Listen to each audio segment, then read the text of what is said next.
New York, and this is the news for Thursday, February the 28th, 2013. The House of Representatives reauthorized the Violence Against Women Act in a 286 to 138 vote today, preparing the way for President Obama's signature of the act into law. The Violence Against Women Act is a primary federal law providing legal protection and services to counter domestic abuse, sexual violence and stalking. The bill passed by the House addresses the jurisdictional issue that made it hard to hold a non-Native American man accountable for violence committed against an indigenous woman. The bill would restore Native American tribal courts' jurisdiction in such cases if domestic violence or dating violence crimes are committed on tribal lands. Recent news stories have revealed high numbers of crimes committed against indigenous women from men outside reservations because of loopholes in the law. Currently, neither state nor tribunal authorities have jurisdiction in such cases. The federal government has jurisdiction but often does not make prosecuting a misdemeanor of domestic violence or dating violence offences a priority. The Violence Against Women Act's renewal bill includes anti-discrimination provisions to ensure that the LGBT victims of violence have equal access to critical services. Service providers across the country identified LGBT victims as an underserved group. The bill expands protections for immigrant women by adding stalking to the list of serious crimes covered by the U visa, a temporary visa allowing an immigrant victim of a serious crime to stay in the U.S. to assist law enforcement in investigating and prosecuting the crime. The passage of the bill is a remarkable turnaround for the House because it blocked amendments last congressional session, but the Republican Party has a sagging reputation amongst its conservative women and is using the act for political damage control. New York City Council voted on a bill in its stated meeting that would lower the maximum fines on street vendors in the city. Dozens of street vendors were at City Hall yesterday for the vote and to show support to the City Council Speaker Christine Quinn for introducing legislation like this woman who sells general merchandise on 178th Street and St. Nicholas Avenue in New York City. Mi nombre es Eleodora Vivar, soy mexicana del estado de Guerrero. Y ahora puedo decir, sí se puede, sí se puede, sí se puede. So my name is Eleodora Vivar and I am from Mexico, from Guerrero, and I can now say with pride that yes we did, yes we did, yes we did. Raviva has fought with many other vendors for years against the fines and says the fines don't just affect them but their families. The legislation will cut the maximum fine from $1,000 to $500 for violations of city sidewalk codes like setting up in a taxi stand, being within 20 feet of a building entrance or not wearing a license. El ticket de $1,000 significa mucho porque a veces uno viene haciendo 400, 300 por semana. A veces uno tiene una venta de $50, $40 por día. La situación está crítica, no hay mucho negocio y pagar una multa de $1,000 y si en la siguiente semana te pusieron otra de $1,000 que tú en una semana apuradamente hiciste $400, $350, pues eso significa mucho. So, it varies from week to week, but, depending on what you can sell, sometimes $300, $400 a week, sometimes you make $40, $50 a day, and, you get 1 week $1,000 ticket, and then the next week if you happen to get another one, that's like $2,000, and it's a lot, really, it's a lot. Hay otra cosa, si como capital tú tienes en esa mesa una inversión de $400, de $500, ese es tu capital, ese es tu negocio, estás queriendo avanzar y viene una multa de $1,000, entonces ¿qué pasa para esa persona? Lo acaban. So if we're talking about vending as a small business and we're talking about our actual merchandise being like our capital and we have like $300 or $400 of merchandise and you have $1,000 ticket, it basically destroys us and destroys our ability to have like more income and profits. Tenemos que pagar taxes porque todos, casi la mayoría, el 90-95% de vendedores pagan taxes. Entonces, pues, es demasiado. Pues uno ya no tiene la manera de sobrevivir de allí y uno no sabe qué hacer. So, like we also pay taxes, like 95 to 99% of us pay taxes. And on top of that, to have $1,000 fines, it's just really, it's destroying our method of survival, our way of surviving and getting by. Gracias. Okay, thank you. Thank you. Gracias. Last week, Mayor Michael Bloomberg criticized Quinn, calling the law one of the stupider ones he's ever heard of, and said he would veto the bill. But with yesterday's vote of 44-3, the council has more than enough support for a veto override. At a recent forum on low-wage workers in New York City, former daycare center workers vented their anger and frustration at being laid off when the city's early learn came into effect on October the 1st. WBAI's Linda Perry has more.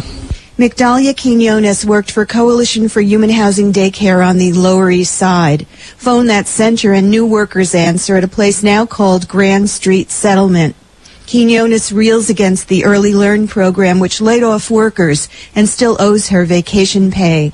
After 13 years of working in daycare, I'm unemployed, and I still haven't received what's entitled to me in the contract. As a result of the restructuring of child care in the city of New York, actually the dismantling of it, all of these young women and men have been laid off. Council member Letitia James. And you also know that a lot of them did not get the vacation pay that they're entitled to. And so these individuals have dedicated their lives to child care agencies all throughout the city of New York. As a result of the mayor restructuring child care, they all lost their jobs. On average, they work from 10 to 20 years, and they're not being respected and not giving the benefits that they are owed or due. Joyce Brown, who has 5 children, is having trouble making ends meet. I was working at High Bridge Nursery School. This is in the Bronx, and Early Learn took over our program too. And my program closed October the 1st, and I was a cook at that daycare center. So now I'm currently on unemployment, and I went to a meeting at 1707, the Union Hall, to get me back and working on my feet. Unemployment, I'm here to tell you, is just not enough. It's not making ends meet for me. Brown says she hopes the next mayor will be working for people, not against the people. When they get in office, I expect them to help me get back on my feet so that I can get out there in the workforce. And also, the minimum wage, I want that to be a factor with whoever gets elected. I would like to see the minimum wage go up to $10, because working for $8 or $7 an hour is just not getting it with this economy today, because you just can't live off of it with the cost of living. My name is Cheryl Diggs. This is Berta Cuevas. We work for Salvation Army Inwood up in Upper Manhattan. I worked in daycare for 19 years. And I worked for 30 years there. And we're just talking to the ladies about how, with our mayor came in, and he wanted to privatize daycare. We had a private company come in with people who didn't give a hoot about the children. They took over, they pushed us out. They brought in their own kids. They pushed all of us out. Everybody that was pushed out had been there 10, 15, 19 years. And in the community, we were like a family there. We had kids that brought their kids there, who was bringing their grandkids there. And, now they come there and we're gone. I just found out because I get $400 a week unemployment. I'm not eligible for food stamps. So I was telling, what am I supposed to do? Because in a private building, my rent is over $800 a month. So I had to take 2 of my unemployment checks to save to pay my rent. So when I pay my rent, what am I going to do for food and utilities? Yes. I used to work for Citizen Daycare Center number 2. I was there for 22 years, and they just let us go. The early learning program came in and just let us go. They didn't give us our vacation one. They didn't give us nothing. Your name? Beat adoption. And they just let us go, and it's not right. And now you get unemployment, and unemployment don't pay you nothing. How you supposed to pay rent, pay Con Edison, and everything? Veronica Dotson doesn't know what she is going to do. The daycare center where she worked was also closed at the end of September. It's very hard for us not having a job, like the lady said a while ago. Actually, I'm on Section 8 and food stamp. Without that, I don't even know, I'm going to make or have kids, whatever I'm getting is not even enough. I'm behind my bills and everything, and it's so unfair that, what they did to us. But what I don't understand, right? We were there working for so many years. These new private people came in. They have our daycare already prepared, our kids and us out. And that wasn't fair. They should have keep us there, and then bring in their own people. And that's where it's very hard. James says workers have been treated disrespectfully. Particularly low-wage workers. And this mayor obviously is dismantling public education, has already dismantled childcare, and this is really an attack on the unions. Councilmember Letitia James says the City Council will hold a hearing about complaints regarding the restructuring of child care in New York City. Linda Perry, WBAI News, New York. Thousands of opponents of New York's gun control law gathered at the State House today to lobby lawmakers and rally against measures they say infringe their constitutional right to bear arms. Lines stretched through the Empire State Plaza in downtown Albany, with demonstrators waiting to pass through checkpoints and metal detectors to enter the Capitol. Extra state troopers were on duty. The new law sets a 7-bullet limit on magazines, tightens the definition of illegal assault weapons, and requires owners of formerly legal semi-automatic guns to register them. About 500 opponents rallied outside the Capitol 2 weeks ago, chanting they won't comply. Opponents plan to sue in an attempt to overturn the law. At the afternoon rally, National Rifle Association President David Keene told thousands of opponents of the gun control laws that his group will ensure the Second Amendment rights passed down to them will be passed on to future generations. Cheered by the throng that filled the park west of the Capitol, many arriving on buses from across the state, Keene says they've lost battles before over constitutional rights to bear arms, but will not lose the war. The crowd broke into chants at various times saying they will not comply and that Governor Andrew Cuomo, its sponsor, must go. New Jersey Governor Chris Christie says federal flood insurance claims from Superstorm Sandy are being paid too slowly. The Republican governor says he's complained to President Barack Obama over the weekend that the performance of the National Flood Insurance Program is unacceptable, that it's awful. Christie says private insurers have been more responsive, settling more than 90% of the claims. He also reports most of the debris left on the land at the Jersey Shore after the hurricane has gone. Christie has been criticized for hiring a Florida debris removal firm without putting the $100 million contract out to bid. Obama last month signed a $9.7 billion bill to replenish the National Flood Insurance Program, which has received more than 100,000 Sandy claims. Bradley Manning, the U.S. Army private accused of providing diplomatic cables and other secret documents to the WikiLeaks website, pleaded guilty today to misusing classified material, but denied the most serious charge in the case of aiding the enemy. Reuters reports Manning, who's 25 years old, entered the pleas prior to his court-martial, which is set to begin on June 3rd, in a case that centers on the biggest leak of government secrets in U.S. history. Reading from a 35-page statement as he remains seated next to his lawyers, he said, quote, "I believe that if the general public had access to the information, this could spark a domestic debate as to the role of the military and foreign policy in general.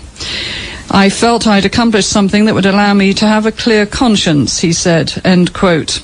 At the hearing, Manning pleaded not guilty to the most serious charge of aiding the enemy. Manning has been jailed at Quantico Marine Base in Virginia for more than 1,000 days and could face life imprisonment if convicted of that charge. In his pleading guilty to a series of 10 lesser charges, he could face a maximum of 20 years in prison. Manning was arrested in May 2010 while serving in Iraq and charged with downloading thousands of intelligence documents, diplomatic cables and combat videos and forwarding them to WikiLeaks. WikiLeaks began exposing the U.S. government secrets in the same year, stunning diplomats around the world and outraging U.S. officials who said the damage to national security from the leaks endangered U.S. lives.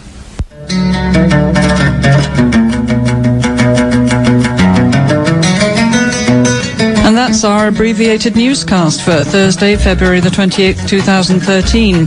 We're in the midst of constructing a newsroom in a temporary location, and we expect to bring you a full newscast in the coming days. The news was produced tonight in New York with Linda Perry.